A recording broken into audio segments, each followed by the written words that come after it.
বন্ধুরা, আজকের বিষয় হলো পাপী মানুষ সুখী কেন হয়। কারণ নন্দভদ্রের এই আশঙ্কা ছিল যে পাপী মানুষ সুখী কেন হয়, তার আশঙ্কা কিভাবে দূর হলো। চলুন জেনে নেওয়া যাক আজকের এই ভিডিওতে।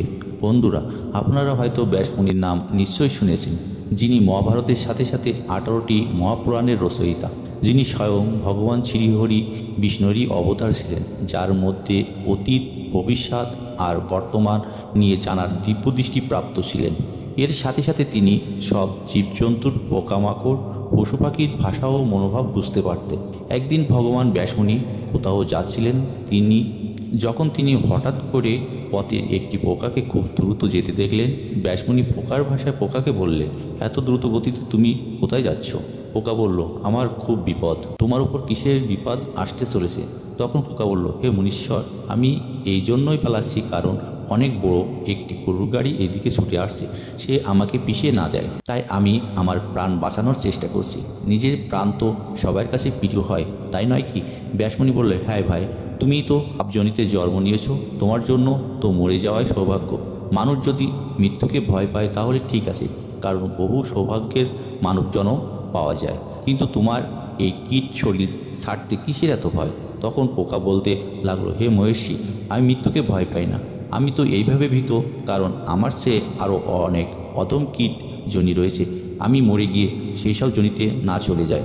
ব্যাসমুনি বললেন, হে পোকা, তুমি ভয় পেও না।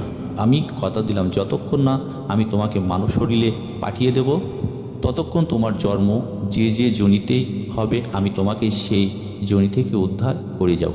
বন্ধুরা, ব্যাসমুনি এইভাবে বোঝানোর পর ওই পোকাটি আবার পিছনে ঘুরে আসে আর গরুর গাড়ি চাকার নিচে পড়ে মারা যায়। মৃত্যুর পর সে কাকের জনিতে জন্ম নিল, কাকের পর সে শিয়ালের জনিতে জন্ম নিল।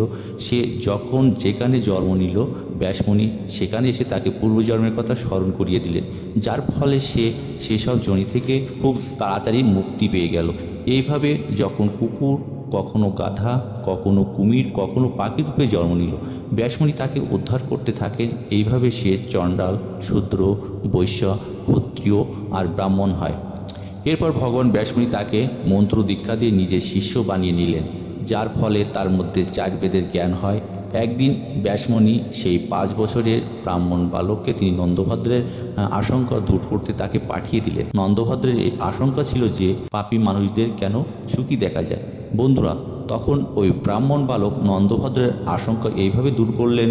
ওই বালক নন্দভদ্রের কাছে এসে নন্দভদ্রকে বললেন, হে নন্দভদ্র, মন দিয়ে শোনো, আমি তোমার সমস্যার সমাধান করতে এসেছি। হে নন্দভদ্র, যিনি পূর্বজন্মে তামসিকভাবে দান পূর্ণ করেছেন, সে দান পুণ্যের ফল তিনি এই জন্মে পেয়েছেন।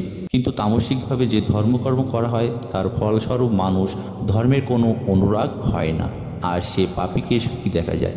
এমন মানুষ কর্মফল ভোগ করে নরকে যায়, এতে কোনো সন্দেহ নেই। হে নন্দভদ্র, এই বিষয়ে মার্কণ্ডজি বলেছেন, এই কথাগুলো সবসময় মাথায় রাখা উচিত, যা 4 প্রকারের।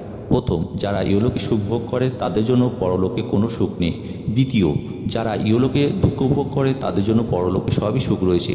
তৃতীয়, যারা ইহলোকে সুখ ভোগ করে তারা পরলোকে গিয়েও সুখ উপভোগ করে। আর চতুর্থ, এমন যারা ইহলোকেও না কোনো সুখ পেয়ে থাকে, না পরলোকে গিয়েও কোনো সুখ পেয়ে থাকে। যাদের পূর্বজন্মের অর্জন করা সম্পূর্ণ সমাপ্ত হয়ে গেছে, তারা ইহলোকে পর সুখ ভোগ করে। কিন্তু ওই ব্যক্তি যদি আরও পণ্যের উপার্জন করে থাকে, তাহলে সে ভাগ্যহীন মানুষের প্রাপ্ত হইয়া সেই সুখ কেবল ইহলোক পর্যন্ত থেকে যায়। কিন্তু যাদের কাছে পূর্বজন্মের উপার্জন করা কোনো পণ্য নেই, আর এই জন্ম এসেও কোনোভাবে হোক ভালো কর্মের দ্বারা পণ্য উপার্জন করেছে, সেই বুদ্ধিমান মানুষ নিশ্চিতভাবে পরলোকে গিয়া বিশাল সুখ উপভোগ করে। যাদের কাছে পূর্বজন্মের উপার্জন করা পণ্য এখনও আছে, কিন্তু তবুও এ জন্মে ভালো কর্মের দ্বারা পণ্য উপার্জন করলো, এমন বুদ্ধিমান মানুষ কিছু কিছু হয়ে থাকে, কিন্তু ইহলোক ও পরলোকে 2 লোকে সুখী হন। হে নন্দভদ্র, যার কাছে পূর্বজন্মের কোনো পণ্য নেই আর এই জন্মেও সে কোনো পণ্য উপার্জন করলো না, এমন মানুষ না তো ইহলোকেও সুখ পেয়ে থাকে, না পরলোকেও কোনো সুখ পেয়ে থাকে। বন্ধুরা, এইভাবে ওই ব্রাহ্মণ বালক নন্দভদ্রের সমস্যার সমাধান করে। এরপর জন্মে সে বালক কোষারু আর মিত্রার পুত্র হয়ে যিনি মহিষী মৈত্রী নামে প্রসিদ্ধ হন। তো বন্ধু, ভিডিওটি ভালো লাগলে অবশ্যই একটি লাইক করে দিবেন, আর কমেন্ট বক্সে শ্রদ্ধার সাথে লিখবেন, জয় শ্রীকৃষ্ণ, রাধে রাধে।